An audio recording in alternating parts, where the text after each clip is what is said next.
네, 오늘 밤 12시 7월 임시국회가 막을 내립니다. 이틀째 이어진 노란봉투법 필리버스터도 자동 종료되는데요. 하지만 다음 주 월요일부터 시작되는 8월 임시국회에서도 여야 대치 정국은 반복될 것으로 전망됩니다. 한 주간 전국 이슈 짚어보겠습니다. 이종훈 평론가, 차재원 부산가톨릭대 특임교수와 함께합니다. 안녕하십니까? 안녕하세요. 네. 자, 먼저 노란봉투법 필리버스터 이제 잠시 뒤 자정에 자동 종결될 예정인데 평론가님, 이 법안이 지난 국회에서 이렇게 추진이 됐다가 거부권을 거쳐서 폐기됐었죠? 네, 그렇습니다. 그런데 이제 이번에 다시 이제 민주당이 꺼내든 그런 법안이고요. 민주당이 이번에 뭐 그 이외에도 여러 가지 법들을 이제 그 당시에 다 이제 폐기됐거나 뭐 한 법들을 다시 이제 되살려서 다시 또 이제 강행 처리를 지금 이제 하고 있는 이제 그런 그 상황이고요. 뭐 야권 지지층 내에서는 어찌됐건 뭐 이에 대한 찬성 의견이 꽤 많기 때문에 예. 뭐 강행 처리에 지금 나선 것으로 이제 그렇게 봐야 할 것 같습니다. 예. 뭐 국민의힘 입장에서는 뭐 이미 대통령이 거부권 행사한 터에 이걸 다시 또 그냥 용인할 수도 없는 거죠. 그렇다고 해서 완전히 막을 수도 없고 하기 때문에 이번 같은 경우에는 이제 일련의 필리버스터를 통해서 일단은 막기 위해서 최선의 노력은 다했다.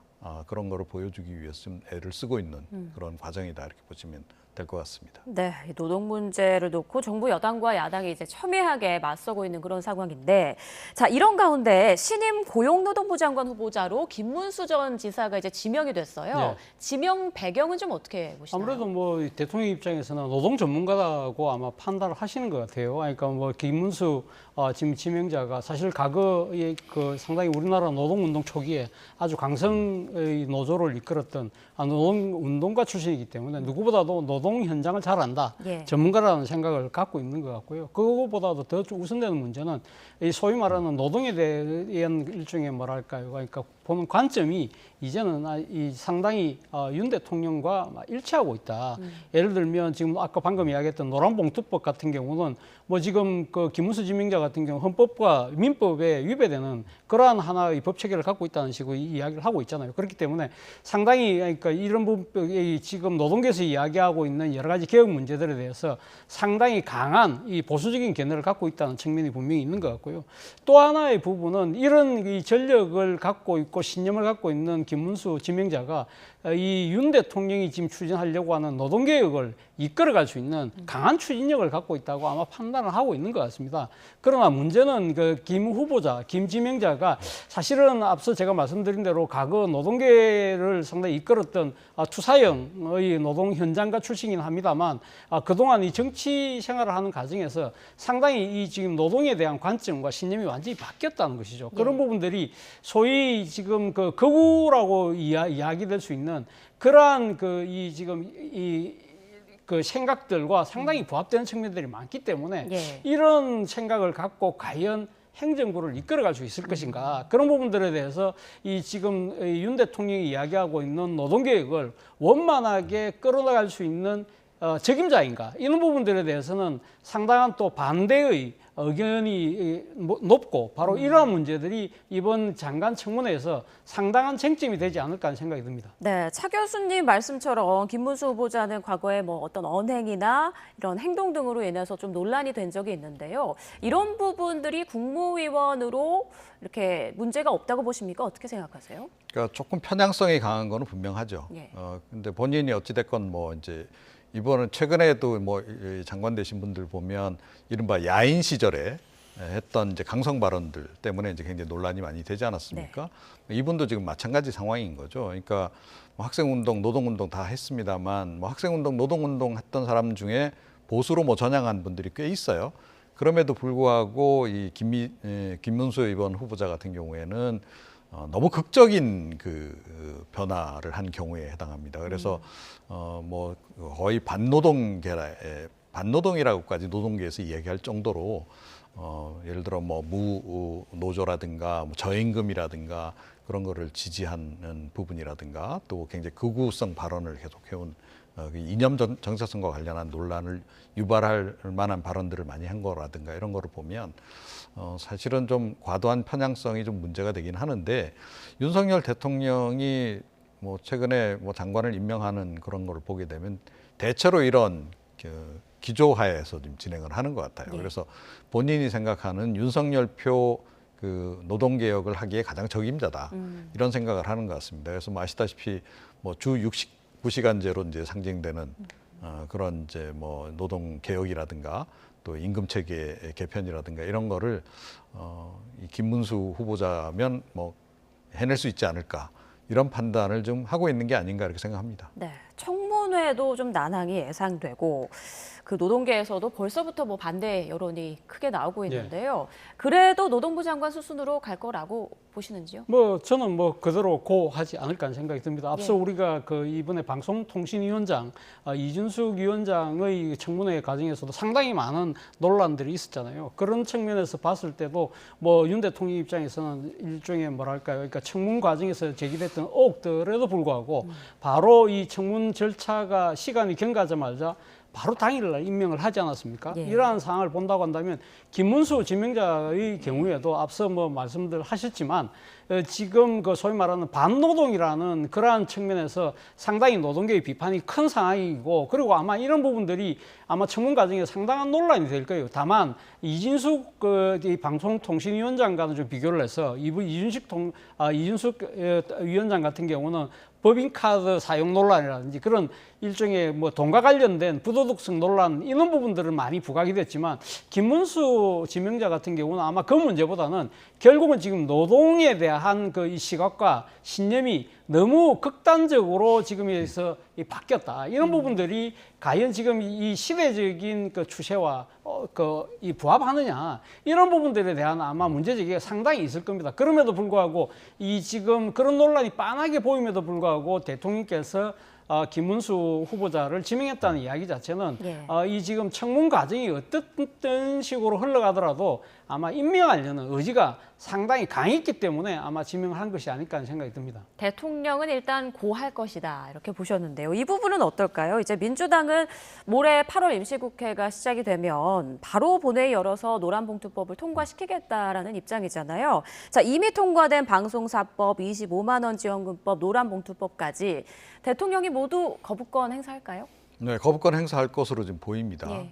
지금 뭐 워낙 이제 이에 대해서는 좀 강한 국민의힘 쪽에서의 이제 반대 여론도 있고 예. 필리버스터를 한 이유가 결국 반대하기 때문에 하는 거 아니겠습니까? 이제 그런 것도 있고 또 워낙 이제 그 윤석열 대통령의 이제 그 이념적인 지향성도 있고 그래서 이런 그 좀 이념적으로 다분히 논란이 될 만한 부분에서의 윤 대통령의 선택은 좀 분명하지 않을까 싶어요. 그래서 뭐 그대로 이제 진행을 할 것 같은데 이제 민주당 역시 이제 그에 대해서 굴하기 싫다는 거죠. 그래서 특히 총선 이후에 좀 민주당도 기류가 많이 바뀌었습니다. 그래서 총선 이전에는 뭐 이제 약간 좀 주저하던 그런 법안들이나 대표적으로 뭐 여러 특검 관련한 법안 같은 경우에도 더 강하게 이제 처리하고 있는 그런 이제 태도를 보이고 있는데 네. 이런 강대강 기조가 당분간 바뀔 가능성이 좀 없다. 민주당도 계속 이제 대통령이 거부권 행사하더라도 강행 처리를 계속 이제 해나가고 오히려 대통령으로 하여금 거부권을 자꾸 쌓게끔 그렇게 정치 프레임을 지금 짜고 있는 게 아닐까 이렇게 생각을 합니다. 여야의 강대강 대치가 계속될 것이다 이런 말씀해 주셨는데 정말 출구가 안 보이는 것 같아요. 앞으로 8월 임시국회에서도 이런 분위기는 계속 되겠죠? 그렇죠. 그래서 일각에서는 지금 바보들의 행진이 계속된다는 거지 않습니까? 사실은 뭐 지금 야당의 입장에서는 이번에 총선 민심이 확인됐다. 그렇기 때문에 이제 여러 가지 그러니까 총선 때 공약했던 법안들을 밀어붙일 수밖에 없는 정치적 이유가 분명히 있는 것이고요. 또 반면에 윤 대통령 입장에서는 지금 임기 반환점도 돌지 않은 상황에서 이 거야의 그러니까 단독 입법을 강행하는 부분을 속수무책으로 당할 수 없다. 이럴 경우에는 말 그대로 식물 대통령이 될 수밖에 없다는 아마 이 정치적 절박감 때문에라도 거부권 행사를 할 수밖에 없는 그러한 상황이라고 한다면 양측의 이런 정치적인 의지가 이렇게 강하게 충돌할 경우에는 단 한 걸음도 정상적으로 국회가 나아갈 수가 없다는 것이죠. 이런 경우에는 사실 가장 큰 피해자는 결국 국민과 민생이 될 수밖에 없다고 한다면 사실은 여기서 진정한 승자는 제가 생각했을 때는 좀 국민과 민생을 위해서 가감하게 한 발씩 양보하는 예. 그러한 조치를 먼저 보이는 쪽이 필요한 것인데 지금 현재 양진영의 정치적 기류가 본다고 한다면 여기서 단 한 발이라도 물러서는 사람을 바로 패자로 인식하는 내부적인 분위기가 너무 강하다는 겁니다. 네. 그렇기 때문에 이러한 상황에서 누구도 용기를 낼 수가 없다고 한다면 저는 일반 민주당 전당대회가 끝나고 나면 사실은 어떻게 보면 민주당 쪽에서 먼저 약간은 좀 이 턴을 할 가능성이 있지 않을까 하는 생각이 들어요. 네.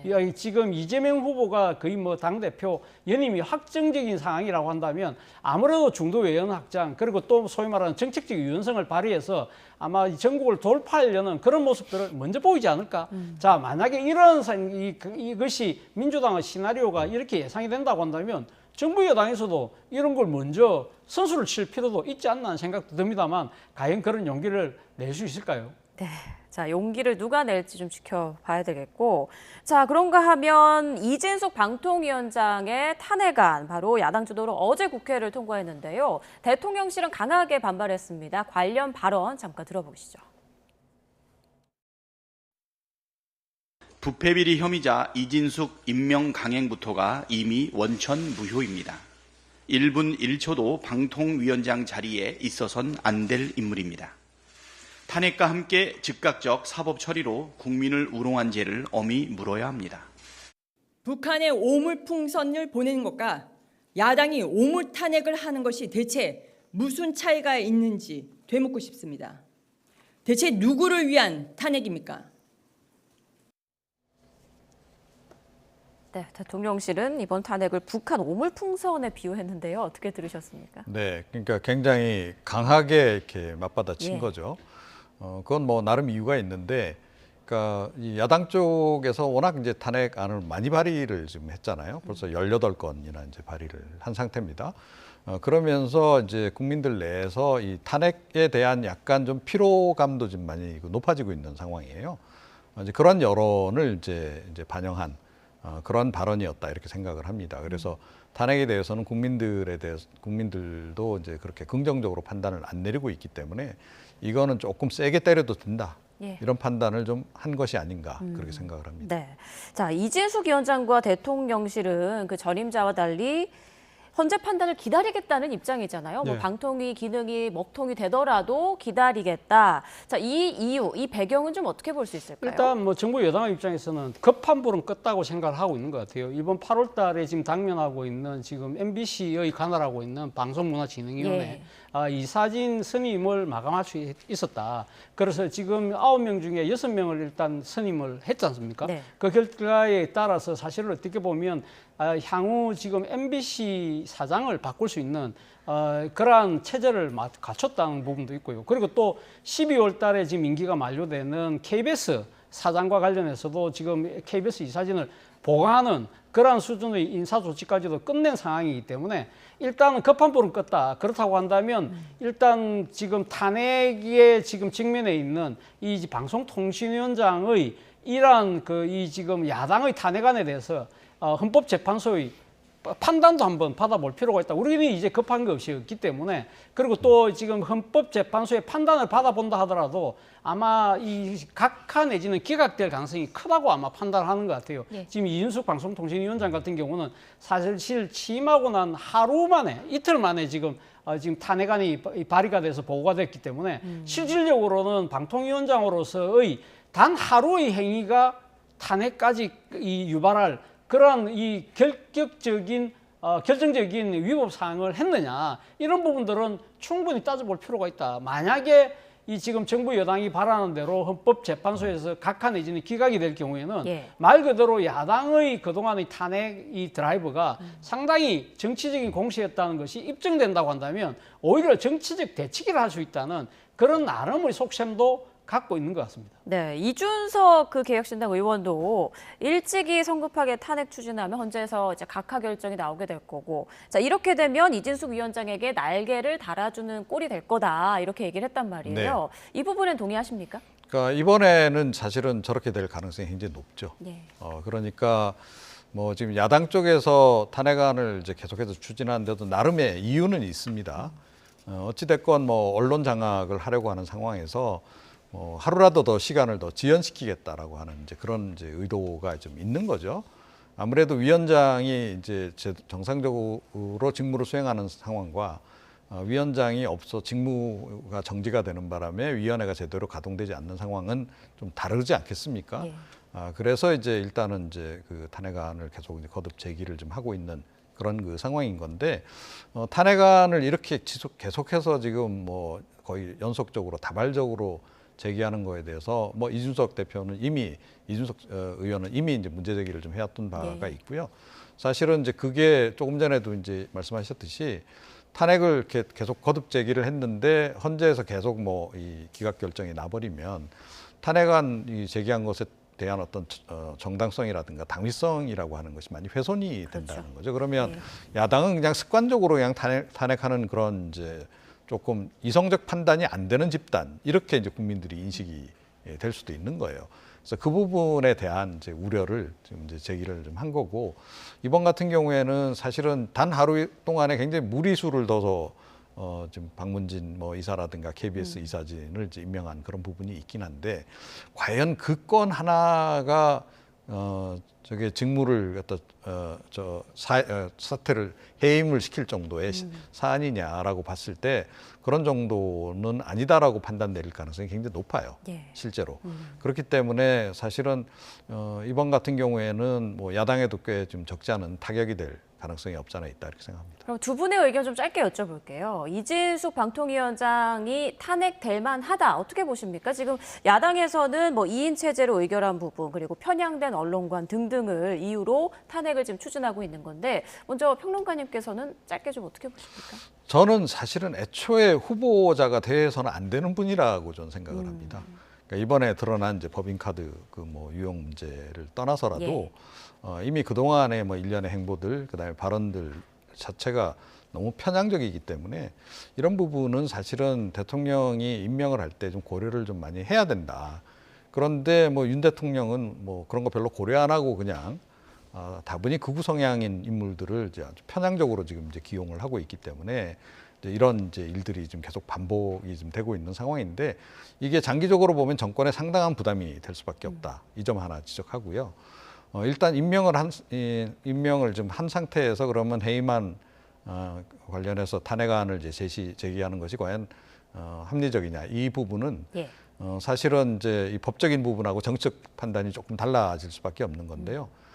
정치적으로 볼 때 사실은 이번 같은 경우에는 이렇게 탄핵안을 곧바로 제기한 것 그렇게 그 야당에 유리한 그런 그 선택은 아니었다라고 저는 생각을 합니다. 네, 교수님께서. 예, 뭐 저도 뭐 생각이 같습니다만 저는 거기서 조금 더 보태서 말씀을 드린다면 저는 현재의 2인 체제의 방송통신위원회의 운영 방식 자체는 저는 상당히 위협적인 요소가 저는 있다고 봅니다. 그렇다고 본다고 한다면 사실 이 탄핵 심판을 통해서 이진숙 지금 위원장의 탄핵 여부를 떠나서 일단 지금 방송통신위원회가 2인 체제로 운영되는 부분에 대해서는 아마 헌법재판소의 일종 의견을 우리가 한번 다 같이 한번 들여다볼 필요가 있다는 생각이 듭니다. 사실 지금 방송통신부가 아니잖아요. 방송통신부라면 장관이 독임제로 혼자서 다 결정을 할 수밖에 없지만 방송통신위원회라는 걸 만든 이유가 사실은 어떻게 보면 이 방송과 통신이 갖고 있는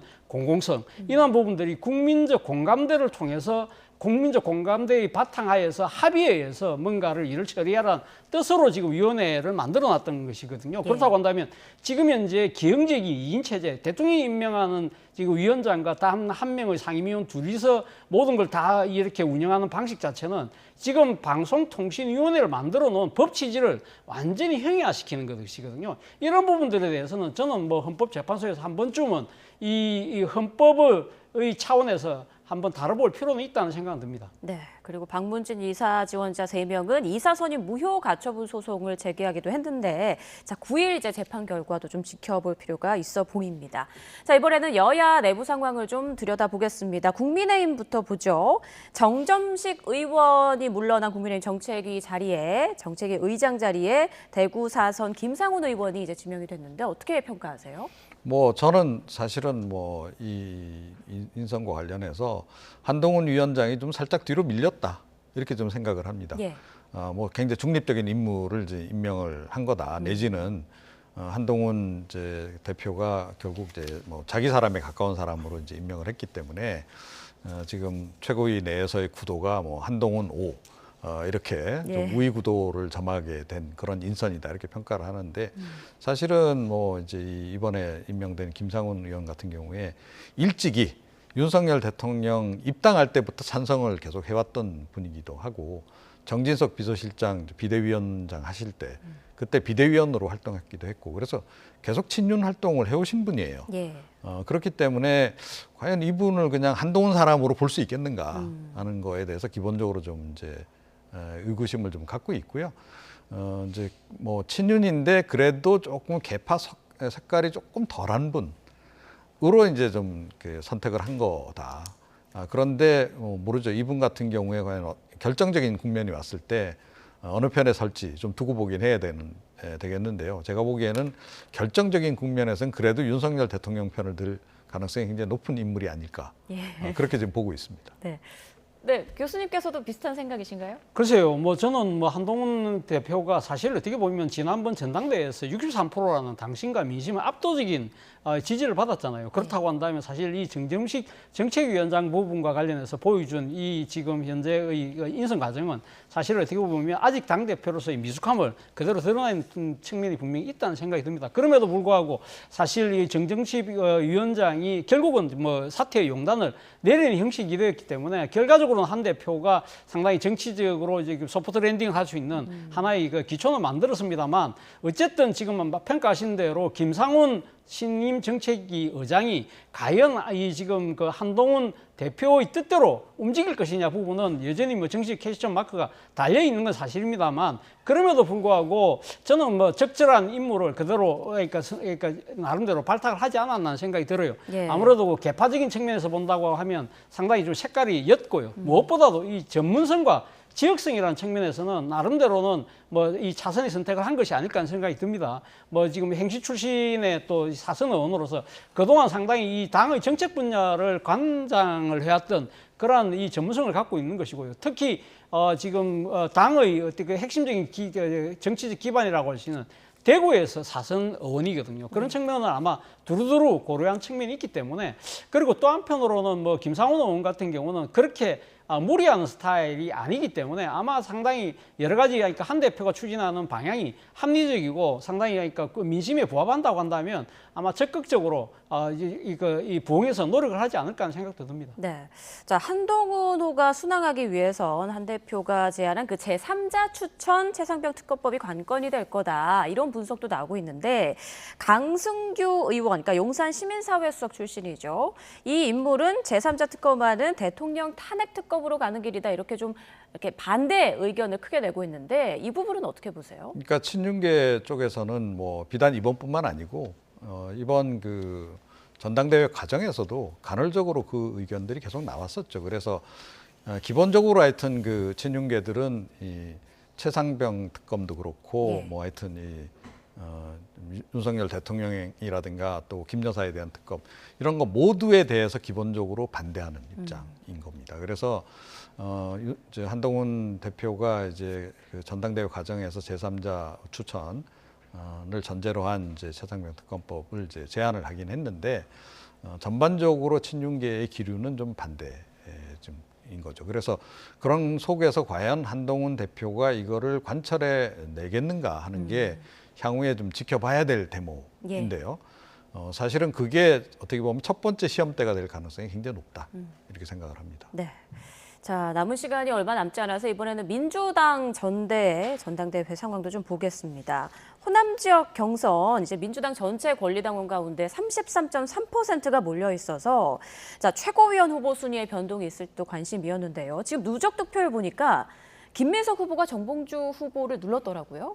네, 아무래도 이번 뭐 지금 전당대회 초반에는 사실 김민석 의원이 상당히 좀 저조한 득표를 보였지만 사실 이재명 대표의 그 마음, 소위 명심이 지금 그러니까 가장 지향하는 후보가 김민석 후보다는 이야기들이 아마 당내에서 파다하게 일면서 아마 이러한 부분들이 상당히 이번 그 전북 이 전당대회에서 순회 경선에서 상당히 작용을 한 것이 아닐까 하는 생각이 듭니다. 예. 그래서 지금 김민석 후보가 사실은 누적 1위로 올라섰습니다만 사실 그러니까 지금 뭐 지금 이재명 대표 입장에서는 이번에 이제 연임은 그 확실시 되는 상황이잖아요. 예. 아무래도 지금 그 바로 앞까지 그 앞선 경선까지 1위를 달렸던 정봉주 후보가 수석 최고위원이 되는 부분은 아무래도 소위 말하는 전투력이라는 측면에서는 마음에 들지 모르지만 아무래도 이 지금 이 새로 구성되는 지도부 체제에 바로 자기 지금 오른편에 앉을 사람으로서는 상당히 좀 뭐랄까요? 그러니까 중도 지향이라든지 향후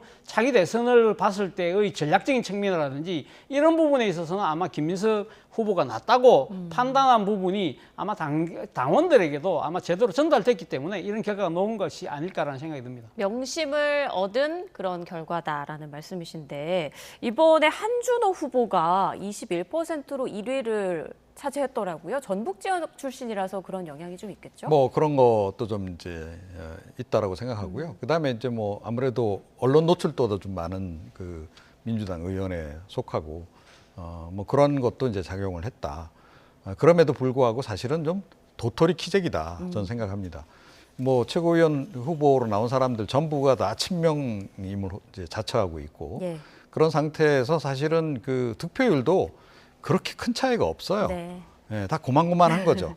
예, 거기서 이제 1, 2위 다툼, 뭐 예. 2, 3위 다툼이 이제 진행이 되고 있는 그런 그 상황이고 이제 그러다 보니까 이제 이 전당대회 자체가 그들만의 리그로 좀 완전히 전락해버린 그런 그 상황인 것 같아요. 그래서 뭐 최근 그 민주당의 정당 지지율에서도 그대로 좀 나타나고 있습니다만 예.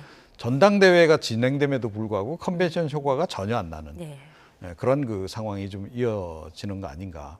그래서 개인적으로는 사실은 이런 식으로 민주당 전당대회가 과거에도 진행된 적이 있었던가 하는 그런 생각조차 들 정도로 좀 맥 빠진 전당대회가 아닌가 이렇게 생각합니다. 네, 지금 투표율도 저조해서 말씀하신 대로 그들만의 리그다 이런 평가가 많이 나오고 있는데 민주당 전당대회 이후로는 좀 어떻게 분위기가 흘러갈 걸로 예상하세요? 결국 앞서도 제가 잠깐 언급을 했습니다만 이재명 대표의 연임은 거의 확실시되는 측면이 있기 때문에 사실 지금 말씀하신 것처럼 지금 이 최고위원들 자체가 모두 다가 친명을 지금 표방하고 있기 때문에 사실 어떻게 보면 당의 다양성이나 민주성이라는 부분이 많이 퇴색했다는 그러한 비판에 지금 직면해 있잖아요. 그렇다고 한다면 이재명 대표가 확실하게 당에 대한 장악력을 확실하게 마무리한 뒤에는 저는 어떤 식으로든 국면 전환을 노릴 가능성이 높다. 그것이 앞서 말씀드린 대로 중도 외연 확장이라든지 아니면 실용적인 그 전략으로의 일종의 당의 그 노선을 바꾸는 그러한 정치적인 시도를 할 가능성이 좀 높아 보이지 않을까 하는 생각이 듭니다. 네, 알겠습니다. 두 분과 함께 전국 상황 정리해봤습니다. 이종훈 평론가, 차재원 부산 가톨릭대 특임 교수였습니다. 두 분